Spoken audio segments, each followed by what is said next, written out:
Joining us on stage now is Mick Matsuzawa, Business Development Manager, Washington State Office of Minority and Women Business Enterprises.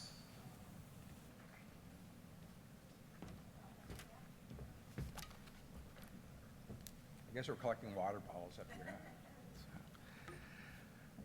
It's kind of bright. So hi, my name is Mick Matsuzawa. I work for the Office of Minor Women Business Enterprise, and I'm the business development person there. First of all, I'd like to put a little shout out to some of the other government agencies here that we have strategic alliances, I guess, or partnerships with them, and that's the SBA. They provide the certification for what they call as an 8A program. It's for minority businesses. They support women businesses. They also do the historically underutilized business zones. That's a federal program. I work for the state, and we do the certification for state businesses. Another one that you want to maybe take a look at is the U.S. Department of Transportation. They provide a loan program called the short-term lending program. That's where, for example, if they, let's say Washington Department of Transportation runs a program where they, you get a contract and they basically, in essence, kind of buy your contract and they provide that guaranteed for that program. Another group that people don't realize is it's the U.S. Department of Agriculture. They have a rural development program for short-term and small lending programs, and they're also in the government area there. Also, King County does some interesting things because that's where the contracts are and stuff. So let me just start here, and I'll give you kind of a connection between the certification process that the state does and how it ties back to capital. Oops. Okay, just a little quick history about the agency. We basically do certification, two types of certification, one for the state and federal for Department of Transportation. And MBE, you'll hear terms of which is Minority Business Enterprise, and WBE for Women Business Enterprises. And so that's the two categories that we look at, and they all fit under the small business area. So, and basically we were set up to do the certification, and we are kind of like the one stop for the state. So we're recognized not only by the state agencies, but any schools that get state funding, like the University of Washington or some of the community colleges, for their capital projects and some of their procurement activities. And the reason why we were kind of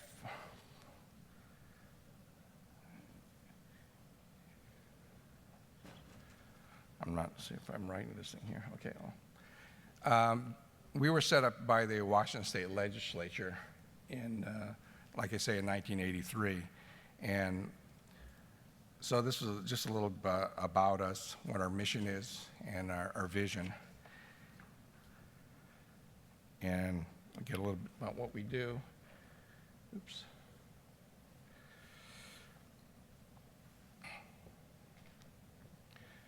Okay, what I mentioned is that we do two types of certification. One is for state and for the federal.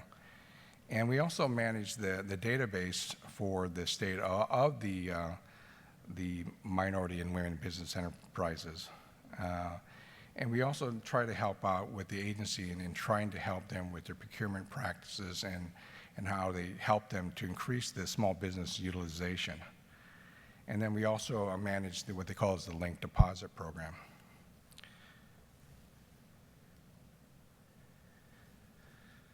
These are the two types of certifications that I mentioned a little bit earlier. One that has to do with the state, and one is federal. And they're kind of two distinct categories. And what people say, which one applies, I just say to folks, follow the money. Okay, he who writes the rules makes, controls the money, makes the rules. And so the state program is basically patterned after the federal program, which was created by the Small Business Administration. So we do, like I said, is the MBE, the WBE, and there's a minority women business enterprise, and we also do what they call socially economic disadvantaged groups, and that's kind of a unique category for particular individual owners. On the federal side, we do the program called the DBE, which is Disadvantaged Business Enterprise, and that program itself has been in our what we've been working with, and that's comprised of WBEs and MBEs, and you hear all these terms and stuff, but it gets to a point where you're trying to figure out, well, which certification really applies. And so, for example, DBE, anything that gets federal funds, let's say through a washout or a sound transit or any of these opportunities that present themselves, they count DBE because, like I say, where you follow the money, and the money came from the, let's say, Federal Transit Authority, and that's who makes those rules. And then there's a new category that just started in May, and it's called SBE, which stands for Small Business Enterprise. And that is one of those new areas. It's basically gender and race neutral. So if the state or the feds have a particular target and there's no diversity goals in it or inclusion goals, the tendency is to look to SBE certified firms. And generally that's about 10%.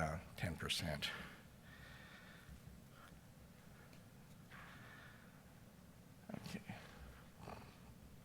So I wanted to talk a little bit about what the elements of certification are, and how we look at the certification process. For all of them have to be for-profit,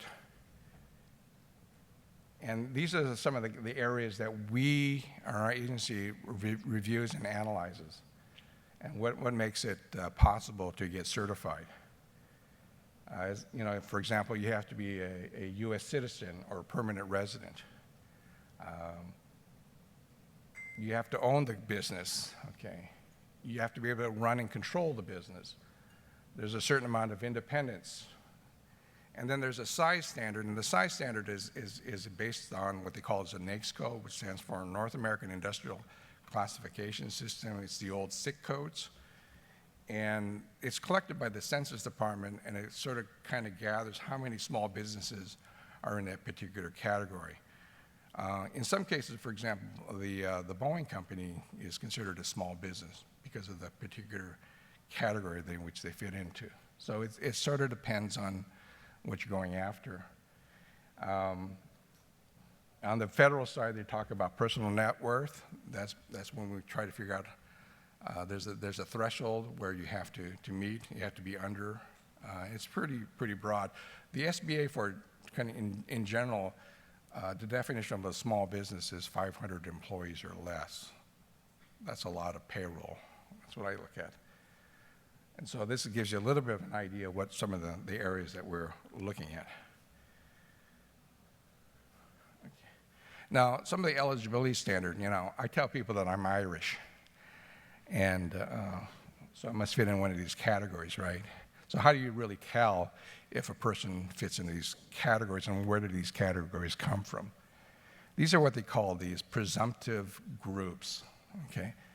African American, Hispanic, Native American, Asian Pacific Islanders or Pacific Americans, subcontinent Asians, the socially disadvantaged individual, and that's case by case, and then by gender for women-owned businesses. So this is kind of like the beginning part of what certification looks in the diversity world. I'm not going to go through all of these, but these are some of the criterias in which how they determine what an MBE or WBE sort of fits into those categories. And these are the same thing for small businesses too, except for the only part they don't have is that they don't track your gender or your race. So those are new programs that the feds are actually putting out.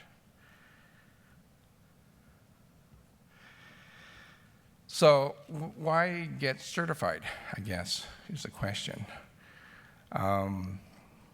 First of all, for small businesses, or especially diverse businesses, is that I think of it as a marketing tool. It's a way for you to create a certain amount of visibility for your business. Because what happens in the procurement world is that the firms or the procurement groups are looking for you, but they always say, I can't find anybody. Well, we provide the database and the vetting for this classification of business sizes. And so the benefit is that it sort of depends on what you sell. For example, if you're a pizza parlor, does the state really buy pizza, I guess? Well, maybe they do, and they have maybe formal functions and they have a contract for that particular category. But then again, maybe the airport, the SeaTac airport, for example, for concessionaires, maybe they're looking for a diverse pizza vendor or something. So like I say, it sort of depends. So you have to sort of figure out what the cities, the counties, the college institutions, what are they buying? And sort of, are you able to provide those types of services? And one of the other ones is about what I'm talking about is the linked deposit program here, access to capital. Now, our agency does not do any lending. We don't even own any contracts.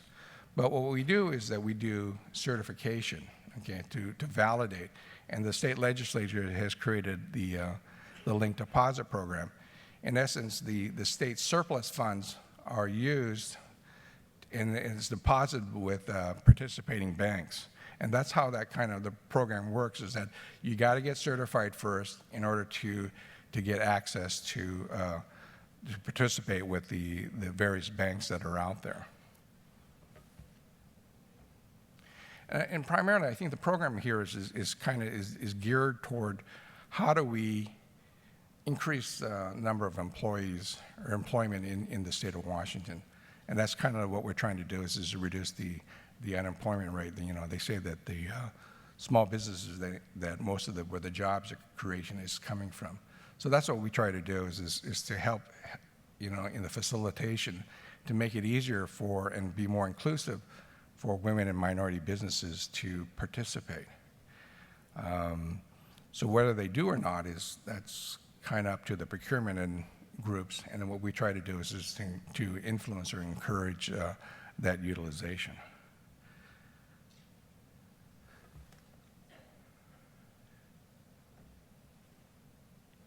So, one of the things that the funds can be used for when you do get a linked deposit, it's basically wide open.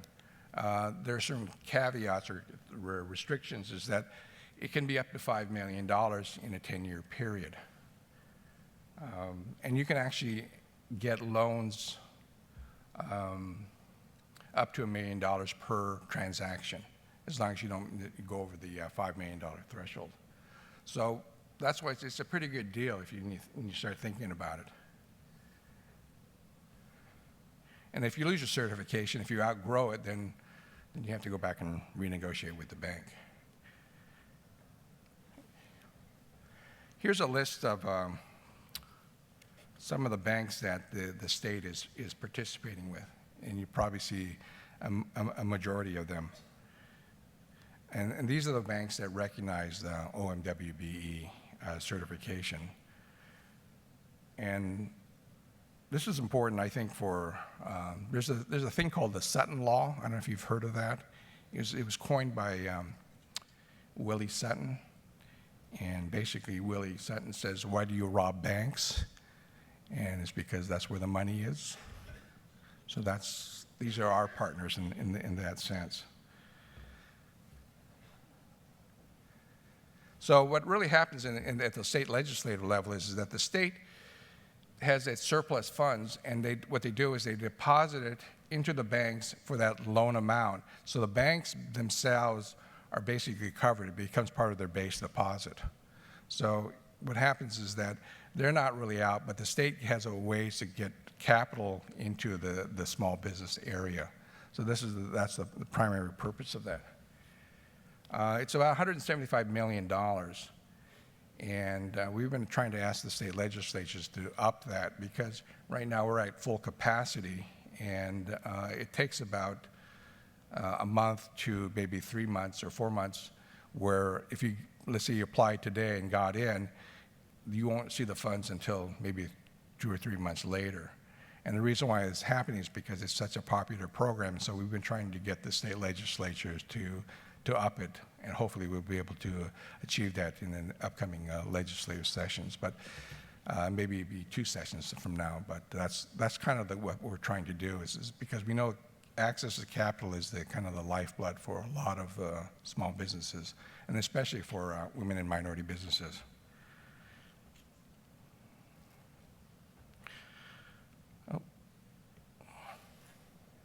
So right now, like I say, there's another program that's there too, and that's if you're a veteran-owned small business and you're registered as a business with the Washington State Department of Veterans Affairs, they have a similar program that's patterned after the OMWBE program, and you can get access to capital with these same participating banks, and you can get additional loans. So if you're a veteran or a minority business that qualifies in those categories, you have the opportunities to get additional funds.